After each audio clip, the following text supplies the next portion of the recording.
Boa noite! Começa agora mais um Mundo Universitário, o programa que traz para você cultura, informação e entretenimento. Vocês devem estar sentindo falta da Camila Moraes, não é? Ela está doente, mas semana que vem ela está de volta ao comando do Mundo Universitário. E no programa de hoje, você confere uma matéria sobre os 50 anos do golpe militar, além de uma entrevista especial sobre a campanha contra o estupro, que tomou conta das redes sociais nas últimas semanas. Tudo isso e muito mais você confere aqui. O Mundo Universitário está no ar.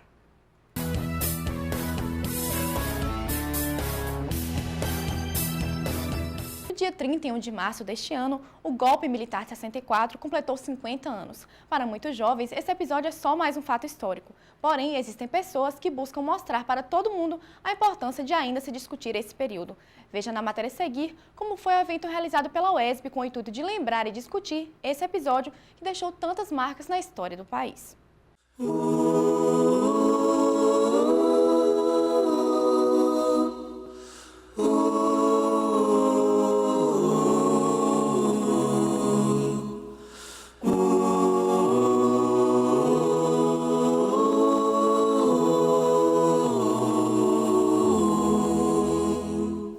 Há 50 anos, o Brasil dava início a um dos capítulos mais vergonhosos e dolorosos de sua história, a ditadura militar. Hoje vivemos em um país democrático, mas esse período da história não pode ser esquecido. Por isso, em todo o país, vários eventos aconteceram para discutir os 50 anos do golpe. E aqui a Vitória da Conquista não foi diferente. Bom, o PEDH, Programa de Educação em Direitos Humanos, ele é vinculado à Secretaria de Direitos Humanos da Presidência e ao Centro de Referência em Direitos Humanos da UESB. Então, neste ano que completamos hoje, 50 anos do golpe civil militar no Brasil, foi colocado que era necessário, e é o que está acontecendo em todo o Brasil, discussões sobre o tema, reflexões sobre esse período que ainda hoje traz reflexo na nossa sociedade. Então, neste sentido, nós já realizamos atividades na cidade de Jequié, de 10 a 18 de março, realizamos em Itapetinga, de 25 a 27 de março, estamos hoje realizando atividade aqui em Vitória da Conquista.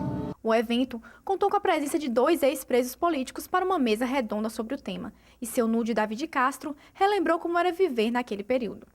Era terrível. Muitos pais foram mortos, sem os filhos nem conhecerem direito, filhos ainda pequenos. Muitos filhos, muitos jovens foram torturados e mortos. Eu tive um colega, engenheiro, o nome dele é Alexandre Pereira Gonçalves. Tinha 3 filhas, simplesmente foi torturado e morto. Tinha um amigo pessoal, Dr. Rubens Paiva, colega também, engenheiro, foi torturado, morto, e a família ficou sem saber durante muitos anos qual o destino que deram ao corpo do Rubens Paiva. Então foi um período difícil e terrível para o país. Vários jovens compareceram ao evento, o que só reforça a importância de trazer essa discussão para a atualidade, para que aqueles que não viveram o período da ditadura possam refletir sobre o tema. Bom, é importante ressaltar que ainda temos diversos resquícios da ditadura no Brasil, né? Apesar de passar meio século deste período, esse ainda é um tema que é um tabu. Nós temos ainda muito do chamado entulho autoritário, como, por exemplo, a própria formação do sistema político brasileiro, a própria formação do Congresso brasileiro ainda é um resquício da ditadura, porque não houve uma grande mudança nisso. A gente ainda tem uma grande força, um grande poder das Forças Armadas, a gente ainda tem a própria militarização da polícia, que é um dos resquícios da ditadura. Então, trazer à discussão esse tema é discutir todos esses temas e uma série de outros aspectos, como, por exemplo, o processo como se deu a formação da autonomia universitária, que foi ferido de forma drástica, né, durante o período militar. Então, é discutir isso e outros temas. À época de sua prisão, seu nude tinha apenas 3 meses de casado. Ficou 6 meses preso e assim que foi solto, teve que sair da cidade por um tempo. Ele entende que é muito importante incluir os jovens nessa discussão sobre o que o golpe representou na história política do país. Olha, relembrar o passado para não cometer outras atitudes iguais é muito importante. São os erros que aconteceram no passado que vão ensinar às gerações futuras o melhor modo democrático de proceder. Um povo precisa saber, através desses atos inamistosos e arbitrários, o que ele sofreu, para que no futuro as gerações possam, com isso, aprender o caminho honesto, justo e certo que ele deve trilhar. Seu Edivaldo Alves, também ex-preso político, foi dirigente do Partido Comunista na época. Ficou preso durante 2 anos e teve que morar durante algum tempo no exterior. Ele relembrou a experiência da prisão e os anos de militância no Partido Comunista. O motivo da minha prisão, como quase todo mundo naquela época, foi o mais absurdo possível. Eu era desde jovem, desde adolescente, militante político, né, movimento estudantil, fui obrigado a sair do país, né, cair na clandestinidade, porque eu achava que era fundamental a gente se rebelar contra uma ditadura que reprimia as liberdades democráticas, prendia as pessoas, torturava, caçava mandatos, se julgava realmente os donos, na verdade, o dono do poder. Evidente, como a maioria dos jovens da época, eu me rebelei contra isso, né? Eu sempre fui socialista, continuo até hoje, e essas posições políticas e sociais eram incompatíveis com o regime dos generais, entendeu?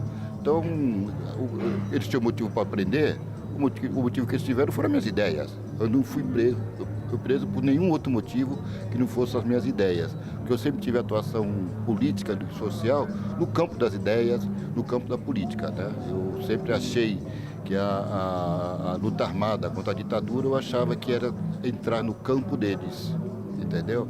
Eu tenho certeza que nós não conseguiríamos derrotar a ditadura no campo dele, que era o militar. Então, evidentemente, era a ação política junto ao povo, junto à população, à igreja, até o próprio partido consentido, então, que era o antigo MDB, entendeu? Então, foram esse motivo que me levaram a minhas prisões, a minha prisão. Eu era militante de um partido clandestino, que era o Partido Comunista. A ditadura militar é, sem dúvida, uma mancha na história do Brasil. No entanto, seu Edivaldo apontou muitas mudanças e melhorias no atual sistema político do país. Olha, o Brasil hoje está vivendo o período de democracia mais longo da sua história. Se você pegar toda a história do Brasil, desde a independência, 1822, aí nós temos aquele período do imperial que vai até 1889, e era um período onde não vigorava completamente as liberdades democráticas. Tivemos um pequeno interregno, né, após a Segunda Guerra Mundial, foram 2 anos de ditadura, depois tivemos um governo autoritário, que foi o governo Dutra, e o período democrático foi muito pouco. E agora nós já estamos aí há bastante tempo, já temos quase 30 anos de democracia, de direitos. Agora, a democracia não se acaba em si, ela sempre deve se aprofundar.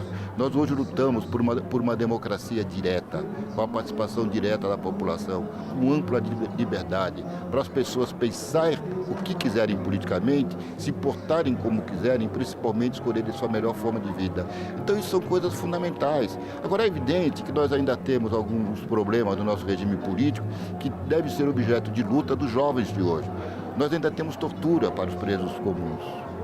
Nós ainda temos racismo nesse país. Nós ainda temos a homofobia nesse país. Nós ainda temos a mulher numa posição subalterna, numa posição onde sofre preconceito. Então, esse processo ele é infinito. Agora, não resta nenhuma dúvida que a gente deve destacar, né, que os presidentes têm sido eleitos diretamente, vence aquele que o povo escolhe, entendeu? O parlamento funciona livremente, entendeu? As entidades, as organizações, os sindicatos, os movimentos populares, os movimentos sociais têm inteira liberdade. Então, acho que nós estamos num momento muito bom do ponto de vista político. Eu só espero que se aprofunde. Eu espero que a gente faça, neste país, uma reforma política que acabe ainda o poder econômico das eleições, que diminua o poder absoluto que a mídia e os meios de comunicações privados ainda têm no país. Então, são elementos que deformam a consciência, deformam a maneira de pensar das pessoas pela influência massiva dos meios de comunicação. São questões que a gente enfrenta, mas, evidentemente, a gente não pode negar que hoje o Brasil é uma das grandes nações democráticas do mundo. E nós queremos que seja cada vez mais. Fique ligado, o Mundo Universitário volta já.